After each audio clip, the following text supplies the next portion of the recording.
አሰብ የኤርትራ አይደለችም ጀነራሉ ያጋለጡት አስገራሚ ሚስጥር ስለ አሰብ ወደብ ሲነሳ በቁጭት ከሚንገበገቡና ውስጣቸው በል ከሚነዱ ኢትዮጵያውያን መካከል የቀድሞ የባህር ኃይል አባላት ዋነኞች ናቸው።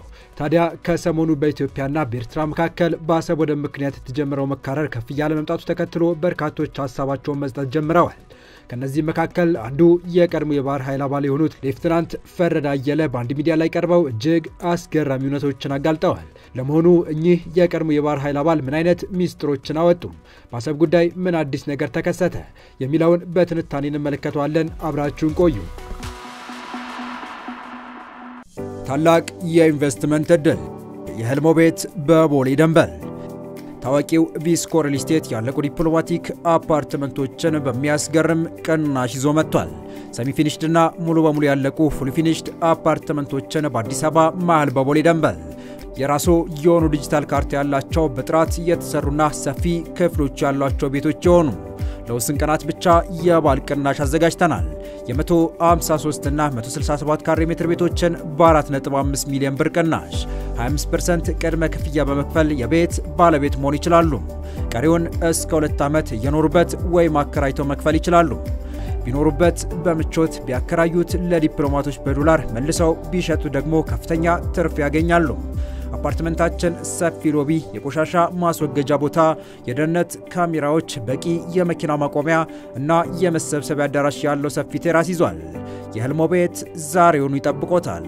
ለበለጠ መረጃ በ0985 51 8379 ወይም በ0972 46 9774 ይደውሉ። ቪስኮ ሪል ስቴት።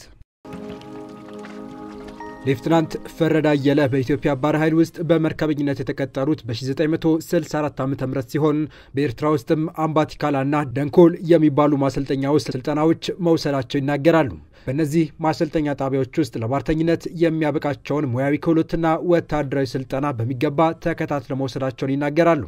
ማን ይናገር የነበረ ማን ያርዳ የቀበረ እንዲል የሀገራችን ሰው እኚህ የቀድሞ የባህር ኃይል አባል ልባቸው እየቆሰለ ውስጣቸው በቁጭት እየተንገበገበ እጅግ አስገራሚ መረጃዎች አውጥተዋል። ከዚያ ስልጠና በኋላ ወደ ምጽዋ በመጓዝ በተለያዩ መርከቦች ላይ በሰለጠኑበት ሙያ አገልግለዋል። በዚህ የባህር ኃይል ውስጥ ሆነው የተሰጣቸውን ግዳጆች ሁሉ በተገቢ ሁኔታ መወጣታቸውን ይገልጻሉ። የኢትዮጵያ የጦር መርከብ ውስጥ የሬዲዮ ዋና ማናጀር በመሆን ዓለም አቀፍ ውቅያኖሶችን አቋርጠዋል። በዚህም ለዓለም አቀፍ መርከበኞች የሚሰጠው ሽልማት አግኝተዋል። ከዚያም በኋላ በኢትዮ ሶማሊያ ጦርነት ላይም በቤተ መንግስት ውስጥ ልዩ የሬዲዮ ኦፕሬተር ሆነው አገልግለዋል።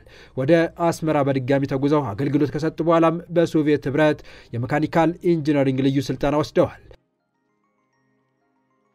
ከዚያ ስልጠና በኋላ በ1976 የደቡብ ባህር ኃይሎች እስር ባሰብ ለ4 ዓመታት ያክል የዙ የቴክኒክ ክፍል መምሪያ ኃላፊ ሆነው አገልግለዋል። ከዚያም በኋላ በ1981 ዓ.ም ወደ ጦር መርከብ እንዲዘዋወሩ ተደረገ። በጊዜው ከፍተኛ ጦርነት ስለነበረ በዚያች መርከብ ላይ ሆነው እንዲያገለግሉ ተደርገዋል። በመጨረሻም እስከ 1983 ድረስ ባሰብና በዳላክ የመሳሰሉ ቦታዎች ላይ ቆይታ ካደረጉ በኋላ በኢትዮጵያ የነበረው ወታደራዊ አገዛዝ ሲወድቅ በዚያው ባህር ኃይሉም ይፈርሳል። በዚህም መርከቧን ይዘው ወደ የመን ለመሰደድ ይገደዳሉ። በዚያም በየመን ወደብ የተወሰነ ቆይታ ካደረጉ በኋላ የኢትዮጵያ መንግስት ተመለሱ የሚል ጥያቄ ስላቀረበ በዚያው የሚባል የየመን ሪፐብሊክ የፖለቲካ ጥገኝነት ጠይቀው መርከቧን አስረክበው የስደተኞች ካምፕ ውስጥ ለመግባት ተገደዱ። እኚህ የባህር ኃይል አባል በጊዜ የነበረው የባህር ኃይል እንቅስቃሴና የመጨረሻዎቹን ሰዓታት ትንቅንቅ በሚመለከትም ሰፋ ያለ ማብራሪያ ሰጥተዋል። በጊዜው የኢትዮጵያ ባህር ኃይል ከሀገሪቱ የተሰጠውን ግዳጅ በመያዝ በቀይ ባህር ላይ በርካታ አስገራሚ ስራዎች መስራቱን ከራስ ካሳ እስከ ራስ ዱሜራ ድረስ የተዘረጋውን የኢትዮጵያን ጠረፍ በአግባቡ ሲጠብቅ ነበር። ታዲያ ባህር ኃይሉ እጅግ የሰለጠኑ መርከበኞች፣ ብቁ የሆኑ የቴክኒክ ክፍል ኃላፊዎችና ወታደራዊ አቅም ያላቸው በርካታ ሰራተኞችንም የያዘ የባህር ኃይል ነበር። የተለያዩ ተልዕኮ ያላቸው ከ40 በላይ መርከቦችም እንደነበሩ ይገልጻሉ።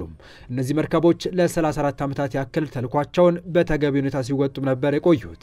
ከራስ ካሳ እስከ ራስ ዱሜራ ያለውን ወደ 2230 የሚያክል ቦታ ሸፍኖ ሲሰራ ነበር። ታዲያ ኢትዮጵያ ወደ 300 የሚደርሱ ደሴቶች እንዳሏት ይገልጻሉ። እንደ ዳላክና አኒሺ የሚባሉ ደሴቶች የኢትዮጵያ እንደነበሩና ኤርትራ ለየመን አሳልፋ የሰጠቻቸው እንደሆኑ ይናገራሉ። የኢትዮጵያ የባህር ኃይል በእጅጉ የተደራጀ አቅም የነበረው እንደነበረና ከጦር መርከብ እስከ ንግድ መርከቦች እንደነበሩን የጦር መርከቦቹ የኢትዮጵያ የንግድ መርከቦች እንደ ሻዕቢያ ካሉ ሽብርተኛ ቡድኖች ይጠበቅ እንደነበር ይገልጻሉ። ሁሌም በንቃት ይሰሩ እንደነበረና ለ360 ቀናትም ያውም ያለ ረፍት ለ24 ሰዓታት ተክተው ይጠብቁ እንደነበር ያብራራሉ። ታዲያ የሻዕቢያ እንቅስቃሴ ያየለ መምጣቱን ተከትሎ በጊዜው ውጭ ሀገራት መርከቦች መሳሪያዎችን ጭነው ለሻዕቢያ እገዛ ለማድረግ ሲመጡ የባህር ኃይላችን የሚያሰምጠውን አስምጦ የሚይዛቸውን ደግሞ እስከ ጫኑት የጦር መሳሪያ በቁጥጥር ስር አውሎ የመያዝ እጅግ አስቸጋሪ ፈተና ውስጥ ለማለፍ ተገደደ። አስገራሚ ነገር ታዲያ የባህር ኃይሉ እነዚህ ሁሉ ተደራራቢ ፈተናዎች ኖረውበት እንኳን አንድም ቀን በባህር በኩል የሚጥለው ነገር ገጥሞት አያውቅም ነበር። በአሰብ ወደብ ከ22 በላይ ሀገራት መርከቦች የሚንቀሳቀሱበትና ደህንነታቸው ተጠብቆ መንቀሳቀስ ስለነበረባቸው የኢትዮጵያ ባህር ኃይል ሚናው ከፍተኛ ነበር። ለ34 ዓመታት ያክልም በተገቢ ሁኔታ ፈተናውን መወጣት ችሎ ነበር። በጊዜው ሻዕቢያ ከምዕራባውያን በተለይም ደግሞ ከግብጽ በሚደረግለት ድጋፍ ተነስቶ በፈጣን ጀልባዎች ታግዞ ጥቃቶችን ለመፈጸም ሙከራ ያደርግ ነበር። በ1969 ዓ.ም ኢትዮጵያም በምጽዋ ላይ በቂ ጦር ስላልነበራት ሻዕቢያ ያለ የሌለውን ጦር አሰባስቦ ምጽዋን ለመቆጣጠር ሞክሮ ነበር። ታዲያ በዛን ጊዜ ትልቅ ጦርነት የተደረገው ከባህር ኃይል መደብ ሰራዊት ጋር ነበር። የባህር ኃይሉ የነበረው ልምድ በመርከብ ላይ ሆኖ ውጊያዎችን ማድረግ ነበር። ሆኖም በጊዜው ከጠዋቱ 12 ሰዓት አካባቢ አዲስ አበባ ውስጥ ሆነው ጉዳዩን ለሚከታተሉ የባህር ኃይል አባላት አስገራሚ መረጃ ደረሳቸው። መረጃው የደረሰው የደርግ ጽሕፈት ቤት ሲሆን ዳጋ የሚባል አካባቢ ከጨው በረሃ እስከ ባህር ኃይል አካባቢ ያለ ለጥ ያለ ጨው ማሳ ላይ የሻዕቢያ ሰራዊት አይቀጡ ቅጣት ተቀጥቶ መረፍረፉ ተሰማ። በዚህም እጅግ በርካታ የሻዕቢያ ሰራዊት አለቀ። በዚህም የሚሸሹት ሸሽተው በድጋሚ በመጠናከር ተደጋጋሚ ወረራዎች ለማድረግ ሙከራ ማድረግ ጀመሩ። ታዲያ እኚህ የቀድሞ የባህር ኃይል አባል ሲናገሩ አንድ አስገራሚ እውነታ ማጋልጠዋል። ኢትዮጵያን ካሰብ መነጠል ብቻ ሳይሆን ኢትዮጵያን እንደ ሀገር ለመበጣጠስ አንድነቷን ለመናድ ቀመር ሲቀምር እንደ ቲፒኤልኤፍ አይነት ኃይሎች እንዲደራጁ እንደተደረጉም ይናገራሉ።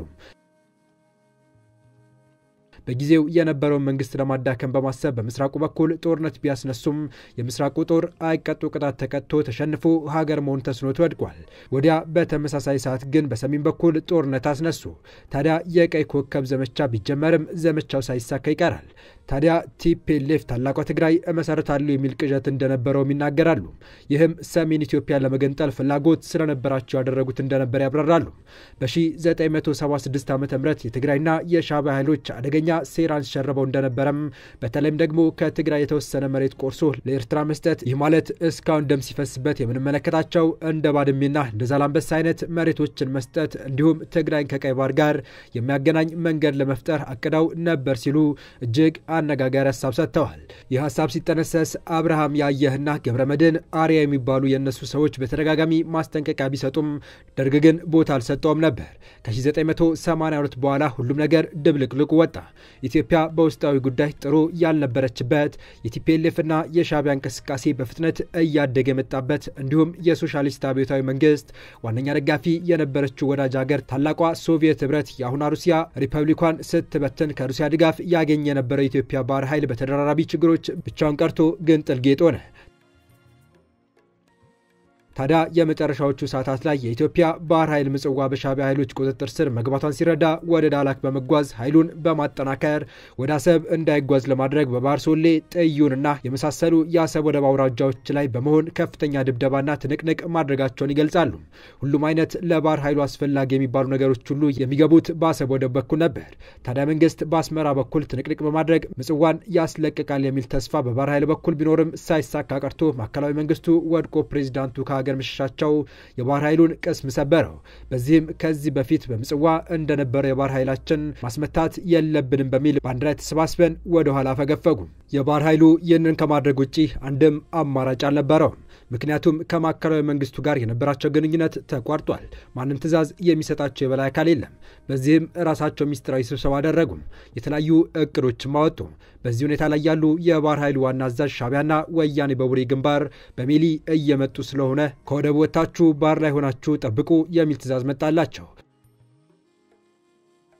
አስገራሚ ነገር ታዲያ የምጽዋ ህዝብ ከቦታው እንዲወጣ ማስጠንቀቂያዎች ተሰጥተውት ህዝቡ በተሳሳተ መንገድ እንዴት ተደርጎ ትልቁ የማሪታይም ሰራዊት ማህበረሰብ የመንግስት ሰራተኛ በጠቅላላ ከአስመራ ወደ አዲስ አበባ መሄድ የሚገባውን ህዝብ ወያኔ እየመጣ ነው ጨርሳቸዋል የሚል መልእክት በማውጣት ባሪሴሌ በሚባል በረሃ ወደ ጅቡቲ እንዲሄዱ ተደርገው አብዛኞቹ የበረሃው ሲሳይ ሆነው መቅረታቸውን በተሰበረ ልብ ይናገራሉ። የባህር ኃይሉ ባህር ላይ ሆኖ ቢጠብቅም ምንም አይነት ተኩስ ግን አልነበረም። በዚህም አሰብ ስትለቀቅ አንዲትም ጥይት አልጮኸችም። ያለምንም ጦርነት አሰብ በሻዕቢያ እጅ ወደቀ። ይህም እጅግ አሳዛኙ ክስተት ነበር። ታዲያ የባህር ኃይሉ ከአሰብ ወደብ ሲወጣ እና ባህር ኃይሉ ሲፈርስ ያረፈው ዳላክ ደሴቶች ላይ ነበር። ዳላክ ደሴቶች ላይ የተለያዩ መርከቦች ነበሩ። ደሴቷ ትልቅ ስለነበረች አውሮፕላን ማረፊያዎች ነበሩ፣ የመርከብ መጠገኛዎች ነበሩ። ታዲያ እዚህ የነበረው ሰራዊት መርከቦችን ይዞ ጂዛን ወደሚባለው የሳውዲ አረቢያ ደሴት አቀና። አሰብ የነበረው ሰራዊት ደግሞ ወደ ሞካ የመን ሪፐብሊክ ተጓዘ። ታዲያ ማንም ሳይጠብቀው የየመን ታጣቂዎችና የሻዕቢያ ደህንነቶች የኢትዮጵያ የባህር ኃይሎች በተገኙበት ሌሊት 6 ሰዓት ላይ እጅግ አደገኛና የተደራጀ ጥቃት ከፈቱ። መርከቧ እጅግ የተሟላ ትጥቅ ስለነበራት ለማስመጥና ሰራዊቱ እጅ እንዲሰጥ ለማድረግ 6 የሚጠጉ ጀልባዎች ተጠቅሞ በተደጋጋሚ ጥቃቶች ለመፈጸምና የእጅ ስጡ ጥሪ ለማድረግ ሞከረ። ነገር ግን ደግሞ የባህር ኃይሉ በፍጹም እጅ አልሰጥም በማለት ለ34 ዓመታት አብሮት የኖረውን አይነኬነቱን በማስመስከር 6ቱንም ጀልባዎች ከባህር ውስጥ ደፍቆ አስቀራቸው። ያቺ ክስተት ፊልም የሚመስል ትዕይንት ታይባት ነበረች። በሻዕቢያ የተገዙ የየመን ታጣቂዎች ከሻዕቢያ ጋር ተባብረው ጥቃት ቢከፍቱም ሁሉም ከባህር በታች ተቀብረው ቀሩ። ታዲያ ከዚያ በኋላ መርከቦቹ ሁሉ በየመን ግማሾቹ ሙሪዳ፣ ግማሾቹ ደግሞ ሞካ እንዲሁም በሳውዲ አረቢያና በጅቡቲ ተከፋፍሎ ተሰደደ። ታዲያ የሻዕቢያ መንግስት በአሰብም ሆነ በምጽዋ ምንም አይነት የባህር ኃይል እንዳይኖር ስለሚፈልግ አደገኛ የሴራ መንገድ መከተል ጀመረ። የባህር ኃይሉና ሰራዊቱ እስካለ ድረስ ድጋሚ ወረራ ይደረግብኛል የሚል ስጋት በሻዕቢያ በኩል ተፈጥሮ ነበር። እጅግ አስገራሚ ነገር ታዲያ የሚነሳው እዚህ ጋር ነው። በሻዕቢያ የሚዘወረው የአዲስ አበባው መንግስት የወቅቱ የሽግግር መንግስት የባህር ኃይሉ አባላቱን ፈጽሞ እንደማይፈልጋቸው መልእክት ላከባቸው። ይሄ ለባህር ኃይሉ አባላቱ እጅግ አስደንጋጭና አነጋጋሪ እንደነበረ ሌፍተናንት ፈረደ አየለ ይናገራሉ። በጊዜው ከሻዕቢያና ከወያኔ ጋር ጥምረት የፈጠሩት በሽግግር መንግስት ውስጥም ትልቅ ስልጣን የተሰጣቸው ጀነራል ኮሞዶር ጅኑን ለበርካታ ዓመታት ያሰለጠኑትን አብረውት የሰሩትን ሰራዊት እናንተን አንፈልግም፣ መርከቡን ብቻ ነው የምንፈልገው፣ መርከቦቹን የሚወስድ ሰው ብቻ መርጣችሁ ወደ ጅቡቲ ላኩ፣ ሌሎቻችሁ ወደ ፈለጋችሁበት መሄድ ትችላላችሁ የሚል መራራ የክደት ቃል እንደተነገራቸውም በማስታወስ ስለ ሁኔታው አስከፊነት እኚህ የቀድሞ የባህር ኃይል አባል ያስታውሳሉ። ታዲያ ከባህር ኃይል አባላት ውስጥ የትግራይና የኤርትራ ተወላጆች በመምረጥ በአውሮፕላን ከወሰዱ በኋላ መርከቦቹን በመከፋፈል ግማሹን ለጅቡቲ ግማሹ ደግሞ ለሻዕቢያ አሳልፈው ሰጡ። ሊያንቀሳቅሷቸው ያልቻላቸው የጦር መርከቦች ደግሞ ሰምጠው መቅረታቸውም ይናገራሉ። መርከቧ ሆዲዳ ሰምጣ መቅረቷ ይናገራሉ። የፓኪስታን መንግስት ታዲያ መርከቧን ለመሸጥ ጨረታ አውጥቶ ነበር። የህንድና የፓኪስታን ነጋዴዎች መርከቦችን እየቆራረጡ ይሸጡ እንደነበር ያስታውሳሉ። የኢትዮጵያ መርከብም ስትሸጥ እሳቸውና አባላቱ አልቅሰዋል። በተመሳሳይ በርካታ መርከቦችም ሰምጠው መቅረታቸውን ይናገራሉ። ታዲያ ከዚህ በኋላ ለምን አሰብ መመለስ አልተቻለም ለሚለው ጥያቄ መልስ ሲሰጡ አስገራሚ ምላሽ ሰጥተዋል። የቲፒኤልኤፍ ሰዎች ወደብ የኢትዮጵያ ሳይሆን የታላቋ ትግራይ ነው ብለው ያስባሉ። ለዚያ ነው በጊዜ የነበሩ የወደብ ጥያቄ ለማፈን ሲሞክሩ የነበሩት በማለት ያብራራሉ። የሽግግር መንግስቱና ሻዕቢያ ፍጹም የባህር ኃይልን ስለማይፈልጉ ዘግናኝ ተግባር ይፈጽሙ ነበር። በየመን ካምፕ ውስጥ የነበሩ የኢትዮጵያ የባህር ኃይል አባላትን ለመበተን በማሰብ የሻዕቢያ ደህንነቶች ኮማንዶዎች አስርገው በማስገባት ሌፍተናንት ጥላሁን የሚባሉ የአንድ የጦር መርከብ አዛዥን ሌሊት ገብተው በመጥረቢያ ቆርጠው በመግደል ሁሉም እንዲመለከቱት አድርገው ነበር። ይህን ያደረጉት ሰራዊቱ እንዲሸበርና እንዲበተን ለማድረግ ነበር። እናም ኢትዮጵያን የባህር በር አልባ አድርገው ያስቀሯት የሽግግር መንግስቱና ሻዕቢያ ናቸው። በዚህም ኢትዮጵያ በዘመናችን አስፈላጊ የሆነውን የባህር በር አጣለች። በዘመናዊ ዓለም የባህር በር አስፈላጊ ቢሆንም ኢትዮጵያ ግን ወደብ አልባ ሆናለች። ዘመናዊው የባህር ኃይሏ ፈርሷል። የአንዲት ሀገርን ደህንነት ለማስጠበቅ ደግሞ የባህር በር ወሳኝ ነው። ስለዚህ ኢትዮጵያ አሰብን በውድም በግድም ዳግም መመለስ ይገባታል። አሰብን ያለማችው ኢትዮጵያ ናት። አሰብ የኤርትራ ሆና አታውቅም። አብዛኛው የአፋር ህዝብ የሚኖርባት ነበረች። የኢትዮጵያ የባህር ኃይል በነበረበት ጊዜ አንዳችም የሽብር ጥቃት ተፈጽሞ ያውቅ ነበር። አይደለም ከራስ ካሳ እስከ ራስ ዱሜራ ቀርቶ እስከ ባቤል ማንዴብ ሰርጥ ድረስ አንድም የሽብር ጥቃት ተፈጽሞ አያውቅም። አሁን ይህ ጠንካራ የባህር ኃይል ሲፈርስ ግን እንደ የመን ሁቲ ያሉ ታጣቂዎች የሀያላን መርከብ እስከ ማስመድ ደርሰዋል። ይህ የሚያሳየን የኢትዮጵያ ባህር ኃይል ምን ያክል ጠንካራ እንደነበረ ነው። በአጠቃላይ ኢትዮጵያ ዳግም ወደ ቀይ ባህር ዳግም ወደ አሰብና ምጽዋ መመለስ ይገባታል። ይህ እንዲሁም ደግሞ የቲፒኤልኤፍ መርዝ ማክሸፍና አስፈላጊውን ሁሉ ተደርጎ የኢትዮጵያን የባህር ኃይል ዳግም መገንባት ያስፈልጋል ሲሉም መልእክታቸውን ቋጭተዋል። አበቃን። መልካም ጊዜን ተመኘን።